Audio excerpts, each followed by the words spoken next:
Hi guys, మీ దగ్గర 2K cash ఉంటే చాలు శృంగేరి టెంపుల్కి వెళ్ళవచ్చు. ఈ రీల్ని సేవ్ చేసుకోండి. డైలీ సికింద్రాబాద్ నుండి 1 PM కి దావరి ఎక్స్ప్రెస్ ట్రైన్ ఉంటుంది. Cost around 450 rupees. మాకు మార్నింగ్ 3 AM అయ్యింది నాసిక్ వెళ్ళేసరికల్లా.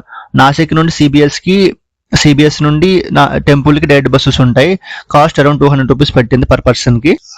సప్తశృంగేరి టెంపుల్ దగ్గర రూమ్స్ ఉంటాయి, అవైలబుల్ గా ఉంటాయి. దేవస్థానం రూమ్స్ ఉంటాయి, బయట రూమ్స్ ఉంటాయి. దేవస్థానం రూమ్స్ పర్ హెడ్ 200 రూపీస్ పడుతుంది. Out side rooms per head 500 rupees పడుతుంది. రూమ్ తీసుకుని ఫ్రెష్ అప్ అయిపోయిన తర్వాత మేము టెంపుల్ కి రెడీ అయ్యాము. టెంపుల్ కి వెళ్ళడానికి 2 రూట్స్ ఉన్నాయి. ఒకటి బై స్టెప్స్, ఇంకోటి ట్రైన్ వే ఉంటుంది. బట్ ట్రైన్ వే మాత్రం మిస్ అవ్వద్దు. ట్రైన్ వే కాస్ట్ అరౌండ్ 150 రూపీస్ ఉంటుంది. మా దర్శనానికి అరౌండ్ ఒక 3 to 4 hours టైం పట్టింది. అండ్ అక్కడ దర్శనం అయిపోయిన తర్వాత మళ్ళీ రిటర్న్ మేము రూమ్ కి వచ్చాము. తర్వాత లోకల్ ప్లేసెస్ తిరిగాము, ఫుడ్ కూడా తిన్నాం, బాగుంది.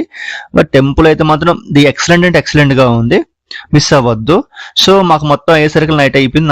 నైట్ నుండి అక్కడ నుండి మేము మళ్ళీ నాసిక్ వచ్చాము. నాసిక్ నుండి రిటర్న్ మేము మళ్ళీ హైదరాబాద్ ట్రైన్ ఎక్కాము. ఈ వీడియోకి ఇంత గైస్, బై బాయ్.